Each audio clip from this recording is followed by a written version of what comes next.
ఇంట్లో మ్యాక్సిమం తన్నులు తినది నేనే. బెత్తం బాగుండు ఎప్పుడు.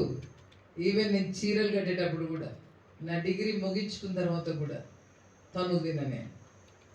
దేనికి తిన్నాను? చేసే పిచ్చి పనులకి. అంత మాత్రం కాదు, మంచి పని చేసి కూడా తన్నులు తిన్నా. హెబ్రోన్కి పోయి ప్రార్థన చేసుకున్నది కూడా తన్నులు తిన్నా. నేను కాలేజీకి పోతూ పోతూ హెబ్రోన్ పోయి ప్రార్థన చేసుకునేదాన్ని. మళ్ళీ వచ్చేటప్పుడు హెబ్రోన్ దాటుకొనే రావాలి, దాటుకొనే పోవాలి. రిటర్న్లో కూడా హెబ్రోన్ పోయి ప్రార్థన చేసుకొని వచ్చేదాన్ని. దానికి తన్నులు తిన్నా. హాలిడే వస్తే గర్ల్స్ని గ్యాదర్ చేసుకునేదాన్ని, ఉపవాస ప్రార్థన పెట్టేవాళ్ళు, కలిగి ఉండేవాళ్ళం. దానికి దెబ్బలు తిన్నా. సో మంచి చేసి దెబ్బలు తిన్నా, తప్పులు చేసి దెబ్బలు. తప్పులు అంటే మా పెద్ద పెద్ద తప్పులు కాదు. మీటింగ్లో ఎవరైనా నిద్రపోతే వాళ్ళని ఎక్కిరియడము, గటువంటి మేము చేసిన తప్పులు. వాడికి తను ఒకసారి కళ్ళు తెరిస్తున్నాను, ప్రార్థన అవుతుంటే, సంఘ ప్రార్థన అవుతుంటే, భక్సింకులు ఉన్నారు, మీటింగ్లో ఉన్నాం. నేను నా ఫ్రెండ్స్ ఇద్దరు ఉన్నారు. మేము ముగ్గురం మస్కిటీస్, గ్రేసీ, బ్యూలా, నేను ముగ్గురం. గ్రేస్ ఎవరంటే శామ్యులం చెల్లెలు, బ్యూలా ఎవరంటే వెంకటరమకుల కూతురు, బ్యూలా క్రిస్టి. మేము ముగ్గురం చైల్డ్హుడ్ ఫ్రెండ్స్ అనమాట. చాలా మిస్చీవస్, ఇట్లనే చేస్తుంటాం. ఒకరోజు మేము సంఘ ప్రార్థనలో మేము సీరియస్గానే ఉన్నాం. సడన్గా శబ్దం వచ్చింది. శబ్దం వస్తే మా పక్కకి ఒక ఆయన ఉన్నాడు, ఒక ఆయన ఫారినర్. ఆయన మోకరిస్తే ఎంత ఎట్లుంటాడంటే, మనం నిలబడితే అంత హైట్ ఉంటాడు ఆయన. మోకరిస్తే అంత పైకి మోకరించి తూగి పడితే ఎంత పెద్ద శబ్దం వస్తుంది. తూగి పడ్డాడు, శబ్దం వచ్చింది. ఏంటి శబ్దం అని మేము చూసినాం. మేము చూసి పిల్లలం కదా, నవ్వినాం, బాగా నవ్వినాం అంత శబ్దానికి. కొంతసేపు ఇక మా నవ్వు ఇంత అంత కాదు, పోతూనే ఉంది. ఇంకా చెప్పుకొని నవ్వుతా ఉంటే మా నాన్న ఎందుకు, మా పప్ప ఎందుకు లేచి బయటికి పోయి వెనక నుండి చూశాడు మేము నవ్వేది. వెనక నుండి వచ్చాడు. వెనక నుండి వచ్చి నా నెత్తి మీద ఒక్కటి వేసాడు. నా దవడ నేల తగిలింది, నా నెత్తికి తగిలింది, దవడ తగిలింది. మీటింగ్ అయిపోయిన తర్వాత ఇంకా అప్పటికి అప్సెట్ అయిపోయాను.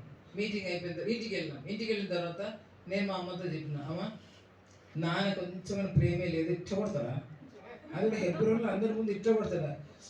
తల కొట్టిందంటే దవడ తాగింది నాకు అంటే మా అమ్మ అడిగింది, ఏంటి ఎందుకు వచ్చినా రెస్ట్ అంటే, ఎందుకు వచ్చినావు అని అడుగుతావు, ఆమె ఏం చేసింది అడుగున్నాను. చెప్పు రావాలంటే, ఎదురుగా దైవజనుడు కూర్చున్నాడు, దేవుని భయం లేదు, దైవజన్ భయం లేదు, మీటింగ్లో నవ్వుతుందా అన్నాను. అప్పుడు మా అమ్మ అనేది, ఏం వేస్తారు నవ్వినావంటే, ఎందుకు నవ్వినావు అని అంటే, అప్పుడు చెప్పిన ఇట్లా అలన్ బ్రదర్ నిద్రపోయి పడ్డాడు, పక్కకే ఉన్నాడు ఆయన, పక్క పడ్డాడు. పడ్డందుకు మేము నవ్వినామని అంటే, అప్పుడు అమ్మ అన్నది, ఏదో ఆయన నీ పక్కకే ఉన్నాడంట, ఆయన పడితే నవ్వేంటి మరి నీకు తెలియదు, ఆయన తూగి పడ్డది అని అంటే, నాకు వినపడింది వాళ్ళకి వినిపించినట్టు. మా అమ్మ అన్నది, నువ్వు నిద్రపోయింటావు, అందుకే నీకు వినిపించలేదు. దాంతో ఎంత చిన్నదానికి కొడతావు ఆ పిల్లలని, అంత క్రూరంగా ఎందుకు అంటావు? మా అమ్మ మా నాయన విషయంలో చెప్పాలంటే, ఒకరు లా, ఒకరు గ్రేస్. మా పప్పేమో thou shall not, చెయ్యొద్దు, చేస్తే తనులే. మా అమ్మేమో పోనీ. ఒకరు లా, ఒకరు గ్రేస్.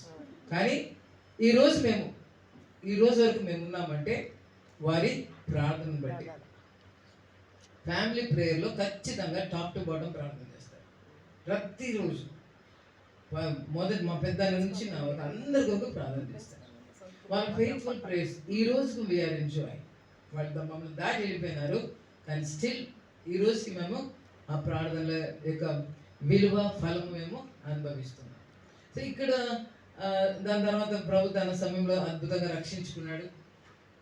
అప్పుడు ఆ నవ్వు పనులు అవన్నీ కూడా రక్షణ లేనప్పుడు చేసిన పనులు అవి. తర్వాత ప్రభు రక్షించుకున్నాడు ఆశ్చర్యంగా. యోహాను సువార్త 3వ అధ్యాయం 3వ వచనం ద్వారా క్రొత్తగా జన్మిస్తేనే దానికి, కానీ దేవుని రాజ్యము చూడలేడు అనే మాట ద్వారా దేవుడు నాతో మాట్లాడినాడు.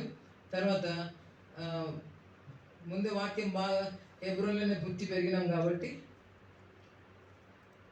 నాకు టైం ఎంతవరకు 1 అవర్, మేబీ 1 అవరా? పాప చెప్పేటోళ్ళు ఎవరు లేదా? తర్వాత చిన్నప్పటి నుంచి వాక్యంలో పెంచబడి